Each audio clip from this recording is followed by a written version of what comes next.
ओम मुनित्रयं नमस्कृत्य उक्तिः परिभाव्य च वैयाकरणसिद्धान्तकौमुदीयं विरच्यते श्रौत्रार्हन्ति च नैर्गुण्यैर्महर्षिभिर्हृदिवं तोष्टुयमानोऽप्यगुणो विभुर्विजयतेतरां नमः सर्वेभ्यः श्रोतृभ्यः।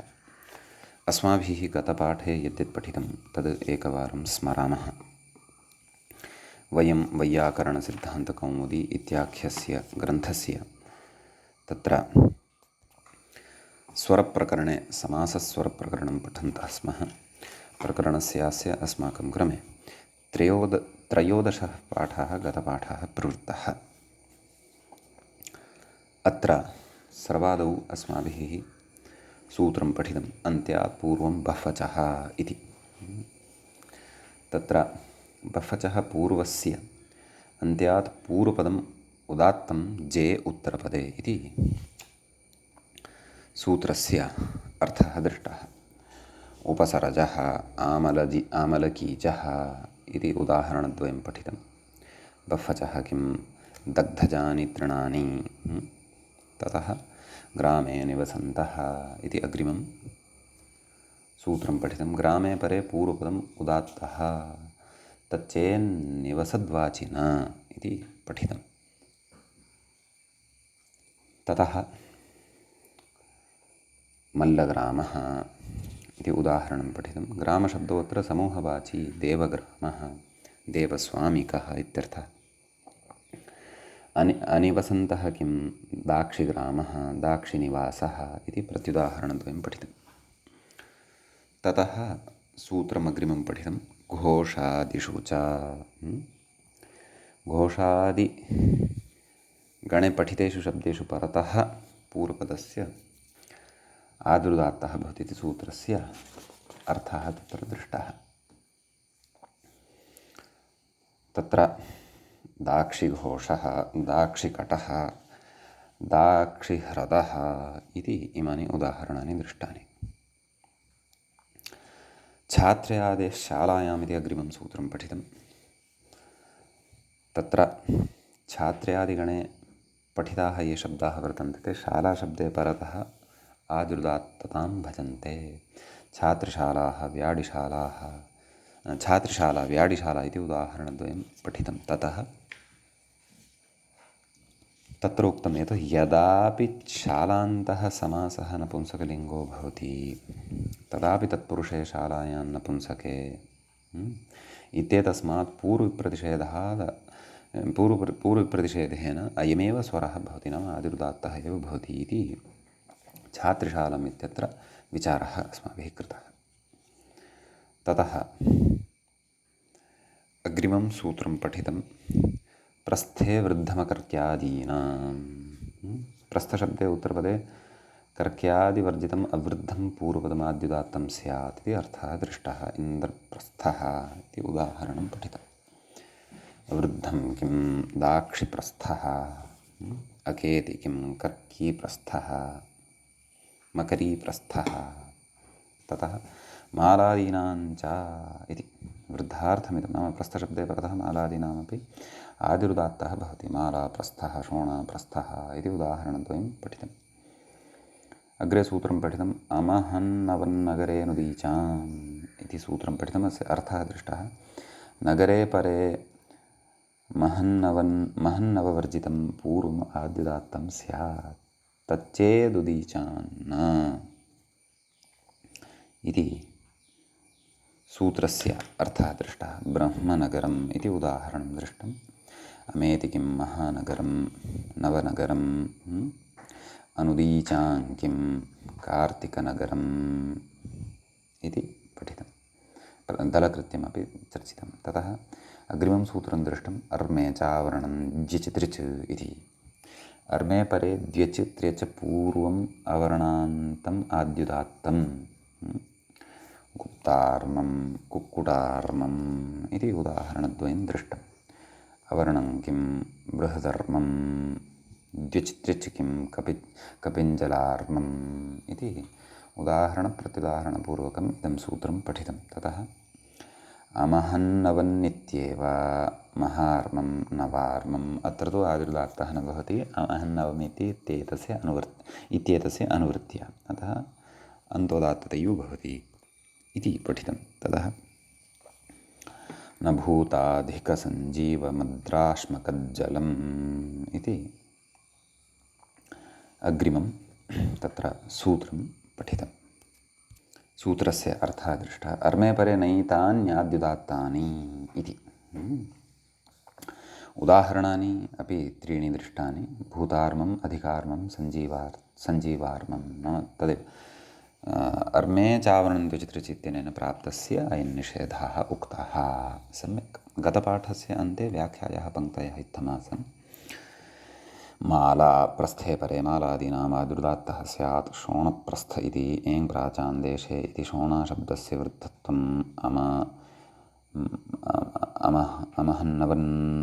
अमहन्नववर्जितम् तत्र पूर्वपदमिति महद्वर्जितं नववर्जितं चेति प्रत्येकं सम्बन्धः महानगरमिति आन्महतः समानाधिकरणिति महत आत्वे कृते अवर्णान्तत्वादस्ति प्राप्तिः। नवार्ममिति नवशब्दः प्रत्यग्रवचनोकारान्तः इति एतावत् पर्यन्तः च व्याख्याभागः अस्माभिः गते पाठे पठितः। अयम् अस्माकं क्रमे तत्र त्रयोदशः पाठः समासस्वरप्रकरणस्यास्य प्रवृत्तः अभूत्। अधुना तावत् समासस्वरप्रकरणस्यास्य चतुर्दशः पाठः अस्माकं क्रमे आरब्धः भवति। तत्र गतसूत्रे आरब्धस्य न भूताधिकसञ्जीवमद्राश्मकज्जलम् इत्येतस्य सूत्रस्य अवशिष्टानि उदाहरणानि इदानीम् अवलोक्यन्ते। तत्र व्याख्याता इङ्गितं करोति मूलं प्रति सङ्घातविगृहीतार्थमिति। सम्यक्। अतः तत्र मूले उच्यते खलु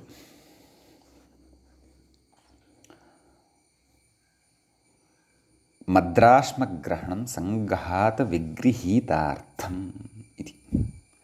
कोऽर्थः? मद्रशब्दस्य केवलस्य मद्राश्मशब्दस्य सङ्घातस्य च तस्य प्रतिषेधार्थः। नाम केवलमद्रशब्दात् अर्मशब्दे परतः मद्रशब्दस्य केवलस्य मद्राश्मशब्दस्य सङ्घातस्य च अपि च मद्राश्मानयोः सङ्घातं नाम समूहं पुरस्कृत्य ततः परतः अर्मशब्दे च परतः पूर्वपदस्य आदिर्दात्तता भवति। एवमेव नाम मद्रशब्दस्य केवलस्य यथा तद्वत् अश्मशब्दस्य केवलस्य इत्यापि व्याख्यात्रा वक्तव्यं वस्तुतः। सम्यक्। अतः तत्र मद्रार्मं मद्रञ्चैतत् अर्मञ्च अत्रापि समासान्तोदात्तता प्राप्ता भवति, परन्तु न तत्र एवं न चावरणं द्विचित्रचित्यनेन आदिर्दात्तः प्राप्तः भवति, परन्तु न भूतादिकसञ्जीवमद्र इत्यनेन सूत्रेण निषेधः भवति। तर्हि समासस्य इति अन्ततः अन्तोदात्ततैव प्रकृते भवति इति भावः। समीचीनम्। ततः अश्मार्मम् इति अस्ति खलु। तत्र अश्ममद्र मद्रार्मम् इति पूर्वं सत्यम् अश्मार्मम् इति पश्चात् मद्र अश्मन्मद्र अश्मार्मम् एवं अश्म अर्म क्षन्तव्यम् अश्म अर्म इत्यनयोः द्वयोः समासः अश्मन् इति भवति, न लोपः भवति। अत्रापि अमहन्नवन्नगरे नदीचाम् इत्यनेन पूर्वपदस्य आदिर्दात्तता प्राप्ता भवति, परन्तु न भूताधिकसञ्जीवाश्म इत्यनेन निषेधो भवति। अतः समासस्य इति अन्तोदात्ततैव भवति इति भावः। सम्यक्। ततः मद्राश्मार्मम् इति अस्ति।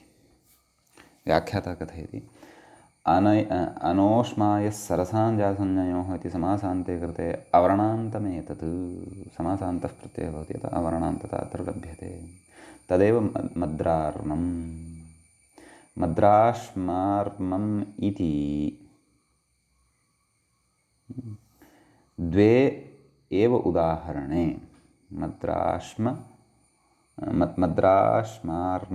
मद्राश्मार्मम् इति द्वे एव उदाहरणे प्रायेण अश्मार्ममिति तृतीयमपि उदाहरणं पठ्यते तद् वृत्त्यनुरोधात् उक्तम्।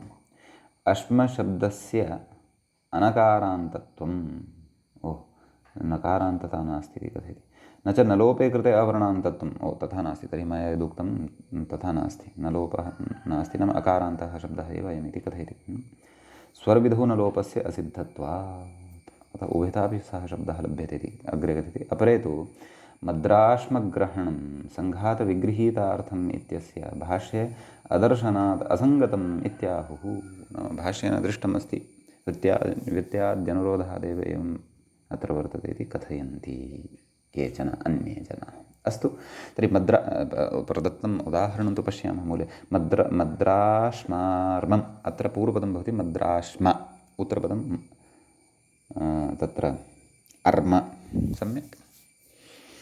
अतः तत्र मद्राश्म इति त्र्यच्कमेव खलु, अतः अमहन्नवन्नगरेऽनुदीचाम् इत्यनेन आदिरुदात्तः प्राप्तः, परन्तु न भूताधिकसञ्जीवमद्राश्म इत्यादिना सः निषिद्धः भवति, अन्तोदात्ततैव प्रकृते भवति इति भावः। सम्यक्। ततः कज्जलार्मम् इति अग्रिमं वर्तते। कज्जल इति पूर्वपदे, अर्म इति उत्तरपदे च सति प्रकृते कज्जल इत्यपि त्यच् वर्तते। अतः अमहन्नगरन्नुदीचाम् इत्यनेन अमहन्नवन्नगरेऽनुदीचाम् इत्यनेन आदिरुदात्तः पूर्वपदस्य प्राप्तः भवति, परन्तु न भूताधिकसञ्जीवमद्राश्मकज्जलम् इत्यनेन अत्र आदिरुदात्तः निषिद्धः भवति, समासस्य इति अन्तोदात्ततैव भवति इति भावः। सम्यक्। अग्रे वार्तिकमस्ति। व्याख्याता दिवोदासायेति इति उदाहरणमादाय एव चर्चां कुर्वन्नस्ति। वार्तिकं पठामः। आद्युदात्तप्रकरणे दिवोदासादीनां छन्दस्युपसङ्ख्यानम्। नाम अस्मिन् आद्युदात्तप्रकरणे छन्दसि वेदविषये दिवोदासादिगणे पठितानां शब्दानामपि पाठः कर्तव्यः। केचन शब्दाः वर्तन्ते वेदे दिवोदासादयः आद्युदात्ताः दृश्यन्ते, प्रकारान्तरेण अथवा पठितैः सूत्रैः तत्र आदिरुदात्तता न दृश्यमाना अस्ति चेत् तर्हि प्रकृतसूत्रेण प्रकृतवार्तिकद्वारा तत्र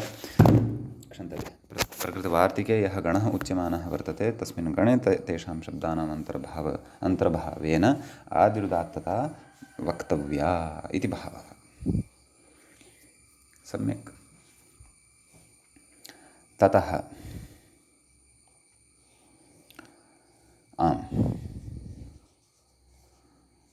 अग्रिमं तत्र उदाहरणं पश्यामः। दिवोदासाय व्याख्याता कथयति दिवश्च दासे इति षष्ठ्या अलुकु दिवोदास इति भवति। ततः प्रकृतपूर्वपदस्य आदिरुदात्तता भवति प्रकृतवार्तिकेन। ततः तद् किम् अनुदात्तं पदमेकवर्जमिति शेषनिघातः उदात्तादनुदात्तस्य स्वरितः इति स्वरितविधानम्। अत एव वकारात् परतः ओकारः स्वरितः दृश्यते। ततः स्वरितात् संहितायाम् अनुदात्तानाम् इति प्रचयः, अर्थात् एकश्रुतिः इति भावः। सम्यक्। ततः अग्रिमम् इदानीं सूत्रं पठनीयं वर्तते। मूले व्याख्यायां च सूत्रं दृश्यते अन्तः इति। अन्तः इति प्रथमाविभक्तेः एकवचनान्तं पदं भवति। अधिकारसूत्रमिदं भवति। मूले कथयति अधिकारोऽयं प्रागुत्तरपदादिग्रहणात् इति। उत्तरपदादिः षष्ठाध्यायस्य द्वितीयपादस्य तत्र 11,000 सूत्रं भवति। ततः पूर्वम् अयमधिकारः आरभ्यते। व्याख्याता किं कथयति? अत्रापि प्रकरणे पूर्वपदविषया प्रथमा षष्ठ्यर्थे वेदितव्या। नाम पूर्वपदविषयिणी अथवा पूर्वपदविषयसम्बद्धा या प्रथमा विभक्तिः वर्तते सा तत्र षष्ठ्यर्थो भवति। नाम तत्र प्रथमार्थे षष्ठी अवगन्तव्या इति कथयति। अस्तु, अधिकारः अस्ति, क्व यावदस्ति इत्यपि उक्तम्। इदानीं तत्र अग्रिमं सूत्रं पठामः। व्याख्याता अग्रिमसूत्रं प्रति इङ्गितं करोति, सर्वं गुण इति उक्त्वा। मूले पश्यामश्चेत् सर्वं गुणकार्त्स्ने इति भवति सूत्रं। सम्यक्। तत्र सर्वम् इति प्रथमा विभक्तेः एकवचनान्तं भवति। गुणकार्त्स्ने इति सप्तमी विभक्तेः एकवचनान्तम् इदं पदं भवति। सम्यक्। तत्र कृत्स्नस्य भावः कार्त्स्न्यं, गुणस्य कार्त्स्न्यं गुणकार्त्स्न्यं। सम्यक्। मूले कथयति सर्वशब्दः पूर्वपदम् अन्तोदात्तं। कथमेव सूत्रार्थः क्रियते? नाम तत्र आदिरुदात्तः इत्यतः उदात्तः इत्यनुवर्तते। अन्तः इति अधिकारः तु इदानीम् आरब्धः वर्तते, आदिः इति निवृत्तं। बहुव्रीहौ प्रकृत्या पूर्वपदम् इत्यतः पूर्वपदमिति तु अनुवर्तते। व्याख्याता कथयति विस्तरेण पश्यन्तु। गुणकार्त्स्ने वर्तमानः सर्वः अन्तोदात्तः, नाम सर्वशब्दः पूर्वपदभूतः अन्तोदात्तः भवति इति भावः। यत्र गुणान्तरस्य अभावस्तत्र गुणकार्त्स्न्यं भवति इति। गुणान्तरस्य अभावः इति कथयति, तत्र गुणकार्त्स्न्यं भवति इति। नाम तादृशं गुणकार्त्स्न्यं, गुणस्य समग्रता अत्र अवगन्तव्या। मूले स एव अभिप्रायः, नाम शेषपूर्णेन इव सूत्रार्थः उक्तः दृश्यते। किमुक्तवान्? सर्वशब्दः पूर्वपदम् अन्तोदात्तं। नाम तस्य अभिप्रायः अयं, सर्वशब्दः पूर्वपदभूतः भवति यदि, तर्हि तस्य अन्तोदात्तता भवति इति उच्यते। सर्वश्वेतः इत्यस्ति। पूर्वकालैकसर्वजरत्पुराणनवकेवलाः समानाधिकरणेन इत्यादिना कर्मधारयः, तेन सूत्रेण कर्मधारयसमासः भवति। अत्र शौक्ल्येन गुणेन सर्वावयवानां व्याप्तिर्गम्यते इति। किं खलु? गुणकार्त्स्न्यं नाम तत्र श्वेतगुणविशेषः यः वर्तते तस्य कार्त्स्न्यं वर्तते, समग्रता वर्तते, सर्वत्रापि श्वेतता एव वर्तते इति भावः। अतः प्रकृते तदेव, नाम प्रकृतसूत्रेण सर्व इति शब्दस्य अन्तोदात्तता भवति। अतः र्व इत्यत्र विद्यमानः यः अकारः सः उदात्तः भवति। ततः अनुदात्तं पदमेकवर्जमित्यनेन शेषनिघातः भवति। ततः उदात्तादनुदात्तस्य स्वरितः इति तत्र श्वे इत्यत्र विद्यमानः एकारः सः स्वरितः जायते। तः इत्यत्र विद्यमानः च स्वरितात् संहितायाम् अनुदात्तानाम् इत्यनेन एकश्रुतित्वं प्राप्नोति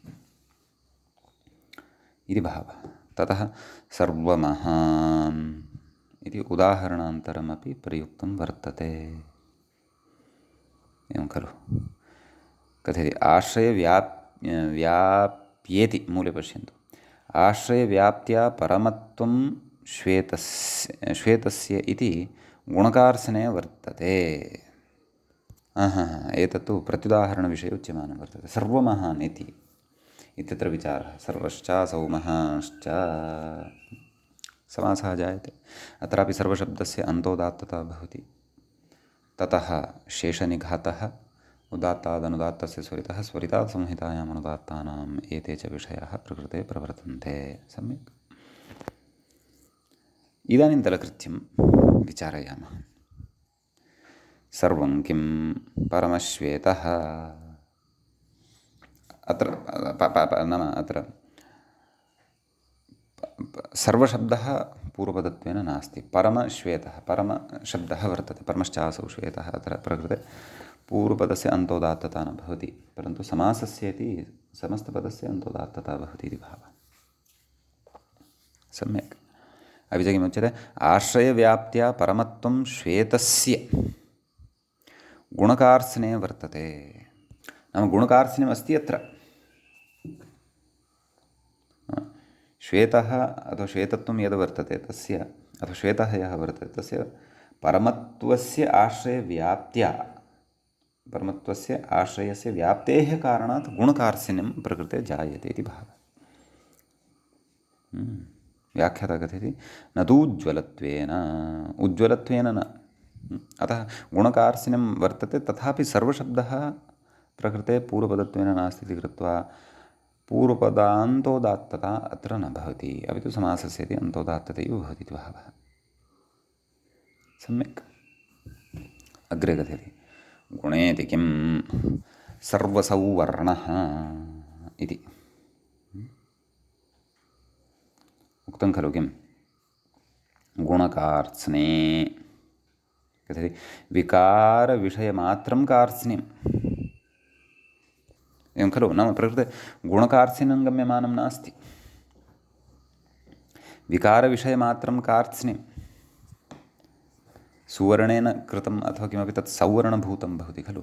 अतः अस्य नाम प्रकृतिभूतस्य सुवर्णस्य इदानीं पूर्णतया समग्रतया प्रकृते विकृतिः या जाता वर्तते, अथवा विकृतं यद् वर्तते तत् सौवर्णं वर्तते। अतः विकारविषयमात्रस्य कार्त्स्न्यं वर्तते, न तु गुणविषयस्य प्रकृते कार्त्स्न्यं वर्तते इति कृत्वा, कार्त्स्न्यमस्ति चेदपि प्रकृते गुणकार्त्स्न्यं नास्ति, विकारकार्त्स्न्यं वर्तते इति कृत्वा सर्वशब्दः अन्तोदात्ततां न भजते प्रकृतौ, अपि तु समासस्य इति अन्तोदात्ततैव सर्वसौवर्ण इति शब्दस्य भवति इति भावः। सम्यक्। इति एतावान् अस्ति अत्र कश्चन विशेषः। सम्यक्। ततः अग्रिमं प्रत्युदाहरणमपि पश्यामः। कार्त्स्ने किं सर्वेषां श्वेततरः सर्वश्वेतः कथयति, गुणात्तरेण तरलोपश्च इति समासः। तरलोपश्च तरप्रत्ययस्य लोपश्च क्व श्वेत सर्वश्वेतः इति। अग्रे पुनः व्याख्याता अग्रे विकसति, गुणवाचिन्युत्तरपदे व्यभिचरतीति प्रश्नः। गुणवाचिन्युत्तरपदे व्यभिचरति नियमः कर्मधारये न षष्ठीसमासः इत्यत आह सर्वेषामिति। गुणिकार्त्स्ने वर्तमानः न गुणकार्त्स्ने, सर्वेषामिति गुणसम्बन्धे षष्ठी। पटस्य शौक्ल्यमिति पद गुणवाचिनः एव प्रत्ययः सर्वेषां पटानां द्रव्यान्तराधारश्वेतगुणापेक्षया सातिशयः श्वेतो गुणः इत्यर्थः। यदा तु प्रतिविदोक्तत्वात् पूर्वकालैक इति समासो गृह्यते तदा कार्त्स्ने ग्रहणं मास्तु। अस्तु अत्र दलकृत्यविचारः कर्तव्यः अस्ति। व्याख्या पठिता, परन्तु इतोपि अवगन्तव्यः दलकृत्यविचारः। अत्र तरप्रत्ययः अस्ति खलु, क्व सर्वेषां श्वेततरः, तरपः लोपः च भवति। नाम द्वयोः मध्ये कस्यचित् एकस्य विषये अयं श्वेतः, अयम् अतिशयेन श्वेतः इति उच्यमानं वर्तते। सम्यक्। अतः प्रकृते कार्त्स्न्यप्रसङ्गः नास्ति, समग्रतायाः विषयः नास्ति, परन्तु द्वयोः मध्ये एकस्य विषये उच्यमानम् अस्ति इति भावः। तदेव खलु व्याख्यात्र आदौ उक्तं सर्वश्वेते इति गुणात्तरेण तरलोपश्च इति समासः तरप्रत्यये लोपश्च। कार्त्स्ने किमिति वस्तुतः एतद् आदौ वक्तव्यं, कार्त्स्ने किमिति, यतः मूले कार्त्स्ने किमिति आदौ कथयति खलु। गुणवाचिन्युत्तरपदे व्यभिचरतीति प्रश्नः। अत्र ईषत् पाठभेदः अस्ति, अतः एव विषयः भ्रमाय जायमानः अस्ति। एषा पङ्क्तिः अस्ति खलु किं गुणवाचिन्युत्तरपदे व्यभिचरति इति प्रश्नः। तत्र सर्वशब्दः किं किं तत्र पाठभेदं पश्यन् अस्मि। गुणवाचिन्युत्तरपदे सर्वशब्दः तत्कार्त्स्यनं न भजति इति प्रश्नः। एवं किल? गुणवाचिनि उत्तरपदे सर्वशब्दः यः वर्तते तत्कार्त्स्यनं न व्यभिचरति इत्यपि अस्ति। तत्कार्त्स्यनं न इति एतावान् पाठः लुप्तः अस्ति अत्र। न व्यभिचरति इति प्रश्नः। किमर्थमुक्तम् इति चेत् तत्र उच्यते, अग्रेपि पाठभेदः अस्ति। नियमः एतस्मात् पूर्वम् अयम् इति दृश्यते। अयं नियमः कर्मधारये अयं नियमः कर्मधारये ततः अर्धविरामः सम्यक् न षष्ठीसमासे इत्याह। एवं रीत्या पाठभेदाः द्रष्टव्याः भवन्ति, अन्यथा बहु कष्टं भवति, भ्रमः जायते। अधुना स्पष्टता जायमाना अस्ति। न षष्ठीसमासे इत्याह सर्वेषाम् इति मूले उक्तं खलु, किं सर्वेषां श्वेततरः सर्वश्वेतः कथयति सर्वेषाम् इति गुणिकार्त्स्ने वर्तमानः न गुणकार्त्स्ने एवं खलु इति कार्त्स्न्यम् इत्येतस्य तत्र अयमपि अभिप्रायः प्रकृते वर्तते कार्त्स्न्यग्रहणस्य। गुणिकार्त्स्ने वर्तमानः न तु गुणकार्त्स्ने। सर्वेषामिति गुणसम्बन्धे षष्ठी। पटस्य शौक्ल्यम् इतिवत् गुणवाचिनः एव प्रत्ययः। सर्वेषां पटानां द्रव्यान्तराधारश्वेतगुणापेक्षया सातिशयः श्वेतः गुणः इत्यर्थः। यदा तु प्रतिपदोक्तत्वात् पूर्वकालैकिति समासो गृह्यते तदा कार्त्स्यग्रहणं मास्तु इति विचारान्तरं, नाम प्रतिपदोक्तसमासपक्षे विचारान्तरं कृतं वर्तते। भवतु नाम तर्हि सामान्येन तदेव, नाम प्रकृते सरलतया पश्यामः यदि कार्त्स्ने किं सर्वेषां श्वेततरः नाम प्रकृते कार्त्स्न्यप्रसङ्गः नास्ति।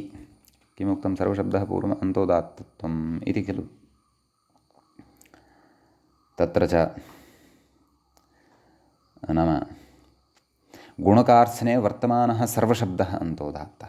अतः प्रकृते गुणकार्त्स्ने विद्यमानः सर्वशब्दः नाम कार्त्स्न्यं प्रकृते नास्ति इति कृत्वा प्रकृते तत्र पूर्वपदस्य अन्तोदात्तता अपि न भवति, परन्तु समासस्य इति अन्तोदात्तता भवति इति अत्र अर्थः अवगन्तव्यः। इतोपि सूक्ष्मतया अवगमनाय व्याख्यायाम् अथवा शेखरे अपि द्रष्टुं शक्यते। तत्र किं पश्यन्तु किम् उक्तवान् सर्वश्वेतः सर्वेषाम् इत्यत्र शेखरकारः कथयति गुणिकार्त्स्ने वृत्तिः सर्वशब्दः गुणान्तरेण इति समासः सर्वेषां पटानां मध्ये सर्वगुणवद्द्रव्यान्तरापेक्षया सातिशयश्वेतगुणवान् अयम् इत्यर्थः इति अस्य अर्थः भवति। कस्य? सर्वश्वेतः सर्वेषां श्वेततरः सर्वश्वेतः इत्येतस्य अयम् अर्थः भवति। द्रव्यान्तराधेयश्वेतापेक्षया सर्वेषां पटानाम् अयं श्वेतः गुणः सातिशयः इत्यर्थः। सर्वेषां पटानां श्वेतः गुणः सातिशयः इति भवति। सातिशयार्थः अत्र भवति, परन्तु कार्त्स्न्यार्थः प्रकृते न भवति इति कृत्वा प्रकृते पूर्वपदस्य अन्तोदात्तः न भवति, परन्तु समासस्य एव समग्रस्य अन्तोदात्तता भवति इति भावः। सम्यक् इति एतावान् विशेषः अस्मिन् सूत्रे वर्तते। अग्रिमं सूत्रमधुना पठामः। मूले सूत्रं वर्तते संज्ञायां गिरिनिकाययोः इति। तत्र संज्ञायामिति सप्तमी विभक्तेः एकवचनान्तं भवति पदम्। गिरिनिकाययोः, गिरिश्च निकायश्च गिरिनिकायौ तयोः गिरिनिकाययोः। सम्यक् गिरिनिकाययोः इत्यपि सप्तमी विभक्तेः नैव सत्यं सप्तमी विभक्तेः द्विवचनान्तं भवति। अन्तः इति अधिकारः सम्बध्यते, आदुर्दात्तः इत्यतः उदात्तः अनुवर्तते सम्बध्यते। ततश्च बहुव्रीहौ प्रकृत्या पूर्वपदम् इत्यतः पूर्वपदम् इति च लभ्यते। सूत्रार्थः द्रष्टव्यः। तत्र मूले कथयति एतयोः परतः पूर्वम् अन्तोदात्तम्। एतौ यदा परतः भवतः कौ गिरि इति शब्दः निकाय इति शब्दश्च यदा परतः भवति तदा पूर्वपदस्य अन्तोदात्तता भवति। अञ्जनागिरिः मौण्डिनिकायः। तर्हि अञ्जनागिरि तत्र व्याख्याता कथयति वनगिर्योः संज्ञायाम् इति दीर्घः। वस्तुतः अञ्जनगिरि इत्यनयोः पदयोः प्रकृते समासः भवति। अञ्जनस्य गिरिः अञ्जनाख्यः गिरिः वा अथवा यत्किमपि द्रष्टव्यं। तर्हि प्रकृते नाम प्रकृतसूत्रेण वनगिर्योः संज्ञायाम् इति पूर्वम् अस्माभिः पठितं वर्तते। अञ्जनशब्दस्य दीर्घो भवति अञ्जना गिरि इति। तत्र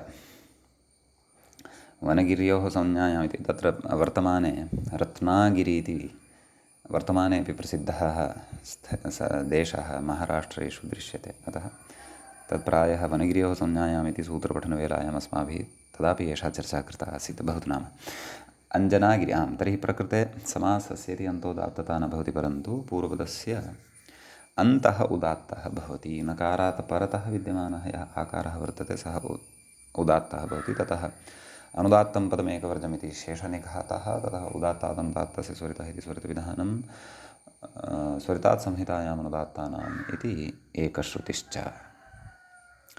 मौण्डिनिकायः इत्यपि तथैव मौण्डिनिकाय इत्यनयोः समासः भवति। मौण्डीनां निकायः मौण्डेः निकायः वा द्रष्टव्यः प्रसङ्गः। अत्रापि समासान्तोदात्तता न भवति, परन्तु निकायशब्दे परतः संज्ञायां गिरिनिकाययोः इत्यनेन पूर्वपदस्य अन्तोदात्तता भवति। ततः तदेव अनुदात्तं पदमेकवर्जम् उदात्तादनुदात्तस्य स्वरितः स्वरितात् संहितायाम् अनुदात्तानाम् इति यथायथं प्रवर्तते। ततः संज्ञायां किं परमगिरिः ब्राह्मणनिकायः। अत्र संज्ञा गम्यमाना नास्ति। परमश्चासौ गिरिश्च ब्राह्मणस्य निकायः इति एवं रीत्या समासः भवति। संज्ञा गम्यमाना नास्ति इति कृत्वा प्रकृते पूर्वपदस्य अन्तोदात्तता न भवति, परन्तु समासस्य अन्तोदात्ततैव भवति इति भावः। सम्यक् इति एतावान् विशेषः अस्मिन् सूत्रे भवति। अग्रिमं सूत्रम् अधुना पठामः। व्याख्याता अग्रिमसूत्रं प्रति इङ्गितं करोति। कथयति कुमार्यां वयसि व्याख्याता कुमार्याम् इति एतावदेव कथयति। सूत्रं भवति कुमार्यां वयसि इति। एवं खलु कुमार्याम् इति कुमारी इति शब्दस्य सप्तमी विभक्तेः एकवचनान्तं पदं भवति। वयसि इति शब्दस्य सप्तमी विभक्तेः एकवचनान्तं पदं भवति। सम्यक् तत्र अन्तः इति अधिकारः लभ्यते। आदृदात्तः इत्यतः उदात्तः इति लभ्यते। बहुव्रीहौ प्रकृत्या पूर्वपदम् इत्यतः पूर्वपदम् इति च अनुवर्तते। कः अर्थः इति चेत् कुमारी शब्दे परे पूर्वम् अन्तोदात्तं स्याद् वयसि द्योत्ये इति। कुमार्यां वयसि वृद्धकुमारी इति विशेषणसमासः पुंवत्कर्मधारय जातीयदेशीयेषु इति पुंवद्भावः वृद्धा चासु कुमारी च इति खलु विग्रहः क्रियते। अतः एवं खलु इति अस्ति। तर्हि वृद्धकुमारी इत्यत्र समासान्तोदात्तस्वरः न भवति, परन्तु पूर्वपदान्तोदात्तस्वरः भवति। वृद्ध इत्येतस्य यद्ध इति वर्तते तस्य उदात्तता भवति। ततः अनुदात्तं पदमेकवर्जम् उदात्तादनुदात्तस्य स्वरितः स्वरितात् संहितायाम् अनुदात्तानाम् इति शेषनिघातः यथायथं प्रवर्तते। शेषनिघातादिकं यथायथं प्रवर्तते।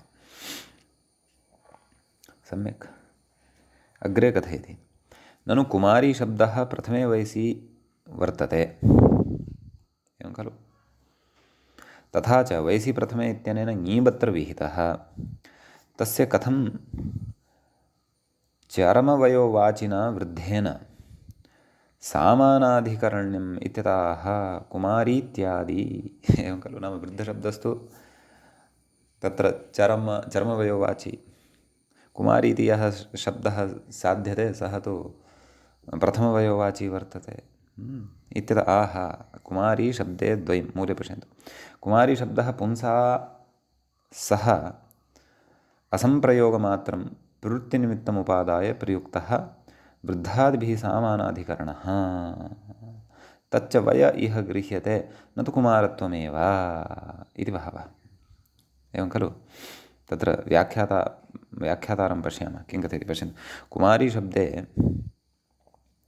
कुमारी शब्दे द्वयं प्रवृत्तिनिमित्तं, प्रथमं वयः, पुंसा सह असम्प्रयोगश्च। तत्राद्यम् अर्थं त्यक्त्वा द्वितीयमात्रे वर्तते, तदा वृद्धादिसामानाधिकरण्यं भवति, तदा तच्चेति। तच्च वय इह गृह्यते न तु कुमारत्वमेव, नाम शब्दान्तराभिधेयम् इत्यर्थः, न कुमारत्वमेव। यदेतत् कुमारी नाम यदेतत् कुमारी शब्दस्य प्रवृत्तिनिमित्तं तद् वयो न गृह्यते इत्यर्थः। एतच्च वयोग्रहणसामर्थ्यात् लभ्यते, अन्यथा कुमारीशब्दप्रयोगे नियोगतः प्रथमं वयः गम्यते इति अनर्थकं स्यात्। ननु तर्हि ङीपपि न स्यात् इति चेत् शृणु, नाम तथा चेत् ङीपपि न स्यात् इति खलु उच्यते। पूर्वं हि प्रथमं वयः प्रवृत्तिनिमित्तं कृत्वा ङीप् कृतः, सः अन्तरङ्गः वृद्धादिसामानाधिकरण्येपि न निवर्तते इति भावः। नाम प्रकृते अर्थद्वयोपेतः कुमारीशब्दः, नाम वयोवाचकः अपि च पुंसा सह असम्प्रयोगश्च। कुमारीशब्दः पुंसा सह असम्प्रयोगमात्रं प्रवृत्तिनिमित्तम् उपादाय प्रयुक्तः, उदाहरणे वृद्धादिभिः सामानाधिकरणत्वं भजते। पुरुषेण सह असम्प्रयोगवाचकत्वमपि कुमारीशब्दस्य भवति इति भावः। अतः तस्मिन्नेव अर्थे प्रकृते कुमारीशब्दः प्रयुक्तः वर्तते, अतः वृद्धादिभिः सह सामानाधिकरण्यं भवत्येव इति भावः। सम्यक्। अतः तादृशः प्रकृते गृह्यते इति प्रकृते, नाम असामानाधिकरण्यत्वम् अथवा तत्र वृद्धकुमारी इत्यनयोः वयोवाचकत्वस्य विरोधः वर्तते इति कृत्वा कथमत्र समासः अथवा नाम तत्पुरुषः कथमत्र युज्येत इति अत्र न शङ्कनीयम् इति भावः।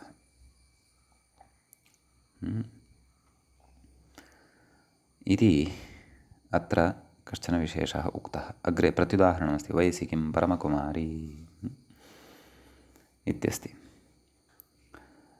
परमकुमारी इति अत्र कुमारत्वमेव गम्यते, न तु वयोन्तरमिति भवति प्रत्युदाहरणम्, अतः प्रत्युदाहरणं भवति इति भावः, एवं खलु। कुमारत्वमेव नाम परमत्वेन कुमारत्वम् अवगम्यते, न तु प्रकृते वयोन्तरं किमपि वर्तते इति भावः, अतः प्रत्युदाहरणम् अत्र भवत्येव। अतः प्रकृते तदेव पूर्वपदस्य अन्तोदात्तता न भवति, परन्तु परमकुमारी इत्येतस्य समासान्तोदात्तता भवति इति भावः। सम्यक्। इति अस्ति अस्मिन् उदाहरणे कश्चन विशेषः। सम्यक्। अग्रिमं सूत्रम् अधुना पश्यामः। व्याख्याता अग्रिमसूत्रं प्रति इङ्गितं करोति, कथयति उदके, मूले सूत्रं पश्यामश्चेत् तत्र भवति उदके केवले, अकेवल इति पदच्छेदः स्पष्टतार्थं कथयति व्याख्याता।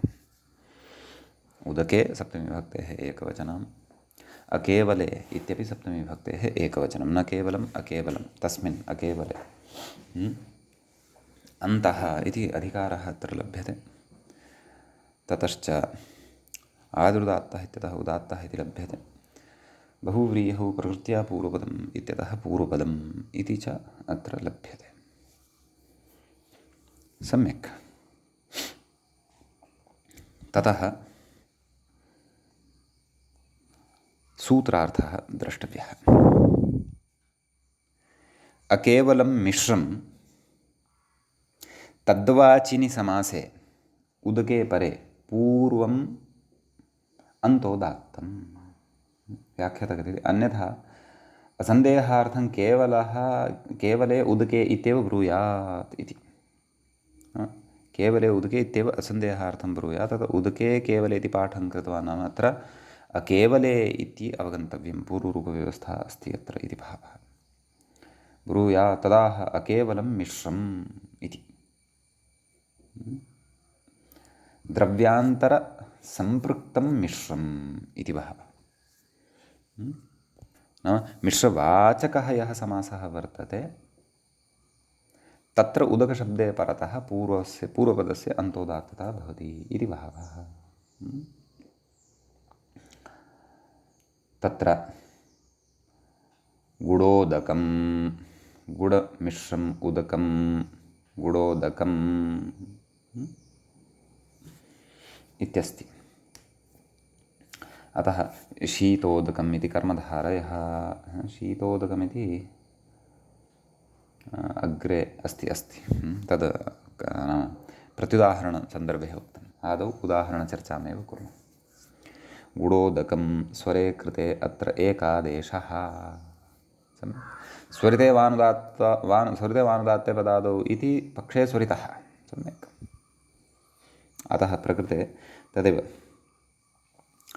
गुड उदक इत्यनयोः नाम अत्र उदकशब्दः वर्तते अकेवलवाची च नाम मिश्रवाची च अयं समासः वर्तते इति कृत्वा पूर्वपदस्य अन्तोदात्तता प्रकृते भवति। सम्यक्। प्रकृते एकादेशः जातः वर्तते। गुड् इत्यत्र यः अकारः उदक इत्यस्य च उकारः अनयोः स्थाने ओकारः खलु जातः अस्ति। अतः स्वरितो वानुदात्तपदादौ इत्यनेन पक्षे स्वरितः भवति। कुतः? यतः एकादेशोदात्तेनोदात्तः इत्यनेन नाम तत्र उदात्तता अपि तस्य भवति। अतः पक्षे स्वरितत्वमपि भवति। उदात्तत्वपक्षे उदात्तधर्मं पुरस्कृत्य स्वरितत्वपक्षे स्वरितधर्मं पुरस्कृत्य यथायथम् अनुदात्तं पदमेकवर्जम् इति शेषनिघातः उदात्तादनुदात्तस्य स्वरित इति स्वरितविधानं स्वरितात् संहितायाम् अनुदात्तानाम् इति एकश्रुतिः च अवगन्तव्या इति भावः। सम्यक्। अग्रे कथयति अकेवले किं शीतोदकम्। शीतोदकमिति कर्मधारयः। शीतं चैतद् उदकञ्च शीतोदकम् इति। तत्र काशिकायाम् अपि अयमेव अर्थः अकेवलं मिश्रं नाम अकेवलशब्दात् प्रकृते मिश्रशब्दः उच्यते। नाम केवलः एकाकी त्वमेव तत्र नास्ति परन्तु केनचन अन्येन मिश्रणं वर्तते इति भावः। द्रव्यान्तरसम्पृक्तम् इत्यर्थः इति न्यासकारः कथयति इति भावः। असन्देहार्थं केवल उदके इति अवचनात् अकेवले इति पदच्छेदः इति मञ्जरीवचनमत्र अस्मिन् अपि व्याख्यात्र उक्तम् अस्माभिः दृष्टम्। अस्तु सम्यक् इति एतावान् विशेषः प्रकृतसूत्रे वर्तते। अतः तदेव नाम प्रकृतसूत्रे शीतोदकमिति इत्यत्र तर्हि समासान्तोदात्ततैव भवति इत्युक्तमेव। सम्यक्। ततः अग्रिमं सूत्रमधुना वयं पठामः। अग्रिमं सूत्रं भवति द्विगौ क्रतौ। सम्यक्। द्विगौ इति सप्तमी विभक्तेः एकवचनान्तं भवति। क्रतौ इत्यपि सप्तमी विभक्तेः एकवचनान्तमेव भवति। तत्र अन्तः इति अधिकारः अनुवर्तते। आदुदात्तः इत्यतः उदात्तः इति लभ्यते। ततश्च बहुव्रीहौ प्रकृत्या पूर्वपदम् इत्यतः पूर्वपदम् इति च अनुवर्तते। सम्यक्। सूत्रार्थः द्रष्टव्यः। द्विगौ उत्तरपदे क्रतुवाचिनि समासे क्रतौ नाम तत्र क्रतुवाचिनि समासः विवक्षितः पूर्वम् अन्तोदात्तं। सम्यक्। तर्हि तत्र प्रत्युदाहरणं पश्यामः। गर्गत्रिरात्रः वस्तुतः गर्गत्रिरात्रः इति न युज्यते। संख्यापूर्वं रात्रिक्लीबं, संख्यापूर्वं रात्रं क्लीबं न नपुंसकलिङ्गे भवति तदिति पूर्वं पठितं खलु नवरात्रम् इत्यादिषु। अतः पाठभेदः अस्ति अत्र। गर्गत्रिरात्रः इति न गर्गत्रिरात्रम् इति अन्यत्र दृश्यमानं वर्तते। व्याख्यायामपि तथैव अस्ति। गर्गत्रिरात्रमिति षष्ठीसमासः, गर्गाणां त्रिरात्रं, त्रिसृणां रात्रिणां समाहारस्त्रिरात्रम् अहः सर्वैकदेशसङ्ख्यातपुण्याचरात्रैः इत्यनेन अच् समासान्तः। संख्यापूर्वं रात्रं क्लीबन्ति क्लीबत्वं। यस्, एवं सप्तरात्रा इति रात्रिमतिक्रान्तः इति प्रादिसमासः। अस्तु, रात्रिमतिक्रान्तः इति प्रत्युदाहरणे विचारः क्रियते बहु नाम मूले। तर्हि गर्गत्रिरात्रः अत्र नाम किमुक्तं द्विगाव् उत्तरपदे। तर्हि अत्र पूर्वपदं किमस्ति? गर्ग। उत्तरपदमस्ति त्रिरात्र। त्रिरात्र इत्यत्र द्विगुः वर्तते इति द्विगुः वर्तते। अतः द्विगौ उत्तरपदे पूर्वपदस्य अन्तोदात्तता भवति। र्ग इत्यत्र विद्यमानः यः अकारः सः उदात्तः, ततः उदात्ताद् अनुदात्तं पदमेकवर्जमिति शेषनिघातः, उदात्ताद् अनुदात्तस्य स्वरितः इत्यनेन स्वरितविधानं।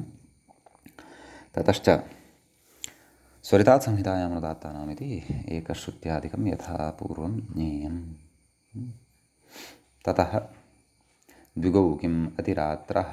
प्रकृते द्विगुः नास्ति, तद् कथयति व्याख्यातः। रात्रिम् अतिक्रान्तः इति प्रादिसमासः, एवं खलु। अपि च कर्तृर्थः अपि तत्र गम्यमानः स्यात्। समासस्य कर्तुवाचकत्वम् अपि स्यात्। अतः प्रत्युदाहरणं प्रस्तौति मूले। क्रतौ किं बिल्वहोमस्य सप्तरात्रो, बिल्वसप्तरात्रः, बिल्वहोमस्य सप्तरात्रः, बिल्वसप्तरात्रः। व्याख्यातः कथयति बिल्वसप्तरात्रम् इत्यत्र बिल्वशब्दः बिल्वहोमे वर्तते, तेन सह षष्ठीसमासः। पश्यन्तु व्याख्यातः किं कथयति। व्याख्यातः कथयति बिल्वसप्तरात्रम् इत्यत्र मूले किमस्ति? बिल्वसप्तरात्रः, एवं खलु। किमुक्तं मूले? बिल्वहोमस्य सप्तरात्रः, बिल्वसप्तरात्रः। सप्तरात्रः इति कथं? संख्यापूर्वं रात्रं क्लीबमिति क्लीबत्वं न स्यात् वा? सप्तरात्रम् इति अतः व्याख्यातः तु बिल्वसप्तरात्रमिति सम्यगेव उक्तं वर्तते। किमुच्यते? कथयति बिल्वशब्दः बिल्वहोमे वर्तते, तेन सह षष्ठीसमासः प्रकृते भवति इति भावः। नाम प्रकृते वस्तुतः क्रतुवाचकत्वं नास्ति इति। होमशब्दः तर्हि अत्र कृत्वर्थे नावगन्तव्यः। क्व बिल्वहोमस्य सप्तरात्रः बिल्वसप्तरात्रः इति। अतः होमशब्दस्य नाम तस्य सामान्येन दानम् अथवा अग्नौ तस्य ज्वालनं वा, खलु। अतः प्रकृते नाम क्रतुवाचकत्वं नास्ति इति कृत्वा पूर्वपदस्य अन्तोदात्तता न भवति, परन्तु समासान्तोदात्तता तु भवत्येव इति भावः। सम्यक्। इति एतावान् विशेषः अस्मिन् सूत्रे भवति। सम्यक्। ततः अधुना अग्रिमं सूत्रं वयं पठामः। अग्रे सूत्रं भवति सभायां नपुंसके। सभायाम् इति सप्तमी विभक्तेः एकवचनान्तं भवति। नपुंसके इत्यपि सप्तमी विभक्तेः एकवचनान्तं पदं भवति। समीचीनम्। अन्तः इति अधिकारः अत्र लभ्यते। आदिरुदात्तः इत्यतः उदात्तः इति लभ्यते। बहुव्रीहौ प्रकृत्या पूर्वपदम् इत्यतः पूर्वपदम् इति च अनुवर्तते। कः अर्थः? मूले पश्यन्तु। सभायां परतः नपुंसकलिङ्गे समासे पूर्वम् अन्तोदात्तं भवति इति। नाम सभाशब्दः परतः अपेक्षितः। समासः नपुंसकलिङ्गे भवेत्, पूर्वपदस्य अन्तोदात्तता तदा भवति इति भावः। गोपालसभं स्त्रीसभं कथयति व्याख्यातः। गोपालसभम् अशाला च इति क्लीबत्वम्, एतेन प्रकृते क्लीबत्वं भवति इति भावः, एवं खलु। अतः सवः इति शब्दे परतः गोपाल इति शब्दस्य अन्तोदात्तता भवति। ततः तत्र स्वरिता नैव उदात्ता एतद् अनुदात्तं पदमेकवर्जमिति शेषनिघातः उदात्तादनुदात्तस्य स्वरितः इति स्वरितविधानं स्वरितासंहितायाम् अनुदात्तानाम् इति एकश्रुतिः। स्त्रीसभम् इत्यत्रापि तथैव सवः शब्दः परतः वर्तते, समासस्य नपुंसकलिङ्गता वर्तते, स्त्रीशब्दः यः वर्तते तस्य अन्तोदात्तता व्यपदेशीवद्भावेन स्त्री इत्यत्र विद्यमानः ईकारः एव अन्त्यः। अतः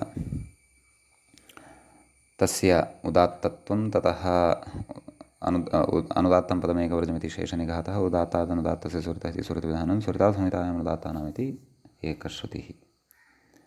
सम्यक्। सभायां नपुंसक इत्युक्तं खलु, कथयति सभायां किं नाम सभा शब्दः परतः अपेक्षित एव ब्राह्मणसेनम्। अत्र सभाशब्दः परतः नास्ति, सेना इति शब्दः परतः भवति। समासस्य यद्यपि नपुंसकत्वम् अस्ति तथापि पूर्वपदस्य अन्तोदात्तता न भवति, परन्तु समासान्तोदात्ततैव प्रकृते भवति इति भावः। सम्यक् इत्यस्ति। ततः अग्रे कथयति नपुंसके किं राजसभा प्रकृते राज्ञां सभा राजसभा इत्यत्र नपुंसकत्वं न भवति इति कृत्वा पूर्वपदस्य अन्तोदात्तता न भवति, परन्तु समासान्तोदात्ततैव भवति इति भावः। सम्यक्। नपुंसके किं अग्रे कथयति प्रतिपदोक्तनपुंसकग्रहणान्नेह कथयति सभा राजा मनुष्यपूर्वा इत्यनेन विहितस्य नपुंसकलिङ्गस्य विधानात् प्रकृते प्रतिपदोक्तत्वं भवति। एवं खलु। तर्हि अशाला च इति क्लीवत्वम् उक्तवान् खलु पूर्वं, तद् व्याख्याता कथयति सभा राजा इत्यादि विहितं। तर्हि किं कथयति प्रतिपदोक्तनपुंसकग्रहणान्नेह रमणीयसभम्। अत्र सभा राजा मनुष्यपूर्वा इत्यनेन नपुंसकत्वं वर्तते, न तु अशाला च इत्यनेन। अशाला च तु लाक्षणिकं, सभा राजा मनुष्यपूर्वा इति प्रतिपदोक्तत्वं च भजते। सम्यक्। प्रतिपदोक्तनपुंसकग्रहणान्नेह अत्र न रमणीयसभं ब्राह्मणकुलं, रमणीयसभं ब्राह्मणकुलम् इति एकमेव वाक्यम्। अतः प्रकृते पूर्वपदस्य अन्तोदात्तता न भवति, परन्तु समासस्य इति समासान्तोदात्ततैव भवति इति भावः। रमणीयसभं व्याख्याता कथयति रमणीयसभा यस्य इति बहुव्रीहिः। अत्र अभिधेयवशात् नपुंसकत्वं न प्रतिपदोक्तत्वम्। एवं खलु। यथा सभा शब्दस्य अत्र साक्षादेव उक्तिः वर्तते, कथनं वर्तते इति भावः। अतः प्रकृते पूर्वपदान्तोदात्तस्वरो न भवति इति भावः। इति एतावान् विशेषः अस्मिन् सूत्रे भवति। अग्रिमं सूत्रं पश्यामः। सूत्रं भवति पुरे प्राचाम् इति। तत्र पुरे इति सप्तमी विभक्तेः एकवचनान्तं भवति। प्राचाम् इति तु तत्र षष्ठी विभक्तेः बहुवचनान्तं पदं भवति। एवं खलु। अन्तः इति अधिकारः लभ्यते। आदिरुदात्तः इत्यतः उदात्तः इति लभ्यते। बहुव्रीहौ प्रकृत्या पूर्वपदम् इत्यतः पूर्वपदम् इति च अनुवर्तते। सम्यक्। ततः सूत्रार्थः द्रष्टव्यः। व्याख्याता कथयति पूर्वशब्दे परे प्राचान् देशे पूर्वमन्तोदात्तं स्यात् देवदत्तपुरम् इत्यस्ति। एवं खलु। देवदत्तपुर अत्र पूर्वशब्दः परतः वर्तते इति कृत्वा पूर्वपदं देवदत्त इति यदस्ति तस्य अन्त्यस्य उदात्तविधानं प्रकृते भवति। ततः अनुदात्तं पदमेकवर्जम् उदात्तादनुदात्तस्य स्वरितः स्वरितासंहितायाम् अनुदात्तानाम् इति शेषनिघातादिकं यथा पूर्वं द्रष्टव्यम्। नान्दीपुरम् अत्रापि तथैव पूर्वशब्दः परतः वर्तते इति कृत्वा नान्दी इति शब्दस्य अन्तोदात्तता भवति। दी इत्यत्र विद्यमानः ईकारः उदात्तः, ततः शेषनिघातः, ततः उदात्तादनुदात्तस्य स्वरितः स्वरितात् संहितायाम् अनुदात्तानाम् इत्येतत् सर्वम् अवगन्तव्यम्। ततः प्राचामिति ग्रहणं कृतं खलु, प्राचां किं शिवपुरम् इत्यस्ति। अत्र सर्वाः योग्यताः वर्तन्ते, तथापि पूर्वपदस्य तत्र अन्तोदात्तता न भवति। कुतः? यतः प्राचां विषयः अयं नास्ति। अतः समासस्य इति अन्तोदात्ततैव प्रकृते भवति इति भावः। सम्यक्, समासान्तोदात्ततैव भवति इति एतावान् विशेषः पुरे प्राचामिति सूत्रगतो भवति। अग्रिमसूत्रं प्रति व्याख्याता इङ्गितं करोति अरिष्ट। मूले सूत्रं पश्यामश्चेत् सूत्रं भवति अरिष्टगौडपूर्वे च इति अस्ति। अरिष्टगौडपूर्वे इति सप्तमी विभक्तेः एकवचनान्तं पदं भवति। च इति अव्ययपदं भवति। पुरे प्राचाम् इत्यतः पुरे इत्यनुवर्तते, अन्तः इति अधिकारः सम्बध्यते, आदिरुदात्तः इत्यतः आदिः इति अनुवर्तते, बहुव्रीहौ प्रकृत्या पूर्वपदमित्यतः पूर्वपदमिति च लभ्यते। सम्यक्। सूत्रार्थः उच्यते मूले। पुरे अरिष्टगौडपूर्वसमासे पुरे परे क्षन्तव्यः। पुनः पुरुषशब्दः यदा परतः भवति तदा अरिष्टगौडपूर्वसमासे, नाम अरिष्टशब्दः अथवा गौडशब्दः तत्र पूर्वपदत्वेन भवेत् तादृशे समासे पूर्वम् अन्तोदात्तं भवति। तर्हि अरिष्टशब्दः गौडशब्दः यः वर्तते तस्यैव अन्तोदात्तता लब्धा खलु। सम्यक्। अतः तत्र अरिष्टपुरं गौडपुरम् इति भवति। तर्हि अत्र तदेव अरिष्टगौड इत्यनयोः क्रमशः तदेव पूर्वपदयोः अन्तोदात्तता भवति। ततः शेषनिगहतः उदात्तादनुदात्तस्य स्वरितः स्वरितात् संहितायाम् अनुदात्तानाम् इति अन्ये च विधयः यथावत् अत्र प्रवर्तन्ते। सम्यक्। ततः पूर्वग्रहणं किम् इहापि यथा स्यात्। अरिष्टाश्रितपूर्वम् इति एवं खलु। पूर्वग्रहणसामर्थ्यात् प्रकृते अरिष्टादिशब्दः गौडादिशब्दोऽपि गृह्यते इति भावः। अन्यथा पूर्वग्रहणस्य अपेक्षा का इति तदेव व्याख्याता कृते। पूर्वग्रहणे सति बहुव्रीहिर्लभ्यते। अरिष्टगौडौ पूर्वौ यस्मिन् समासे इति। तेन अरिष्टश्रुतपूर्वं गौडभृत्यपूर्वम् इत्यत्रापि पूर्वम् अन्तोदात्तं भवति। असति तु पूर्वग्रहणे श्रितभृत्यशब्दाभ्यां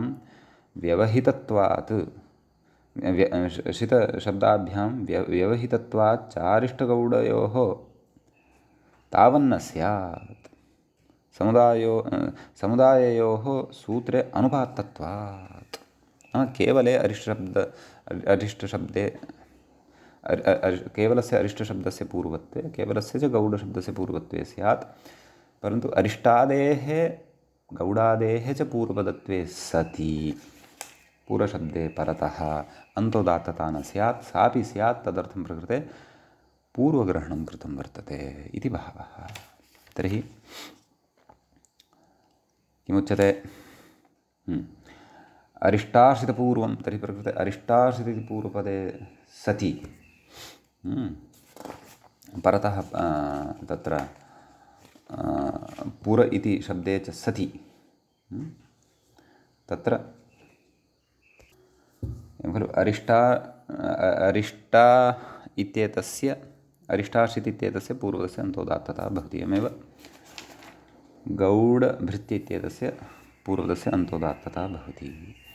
एवं खलु। तदेव उक्तं खलु मूले किं पूर्वग्रहणम् इहापि यथा स्यात्।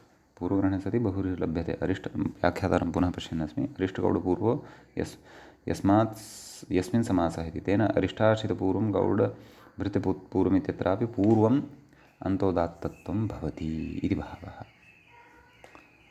एवं खलु। अतः नाम अत्र वस्तुतः अरिष्टाश्रित इत्येतस्य न अथवा गौडभृत्य इत्येतस्य न, परन्तु नाम इत्यनयोः अन्त्ययोः न, परन्तु अत्रापि अरिष्ट अपि च गौड इत्यनयोः एव अन्त्यः स्वरः उदात्तः भवति इति अत्र अर्थः टीकान्तरे लक्षितः। सम्यक् अस्तु इति एतावान् विशेषः एतत् सूत्रगतः भवति।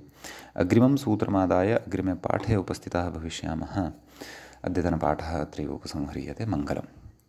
मुनित्रयं नमस्कृत्य उक्तीः परिभाव्य च वैयाकरणसिद्धान्तकौमुदीयं विरच्यते। श्रौत्रार्हन्ति च नैर्गुण्यैर्महर्षिभिरहरिदिवन्तोऽष्टुयमानोऽप्यगुणो विभ्रुविजयतेतराम्। एवञ्च समासस्वरप्रकरणस्यास्य अयं 14ः पाठः अस्माकं क्रमे सम्पन्नताङ्गतः। नमः सर्वेभ्यः श्रोतृभ्यः भवद्भ्यः।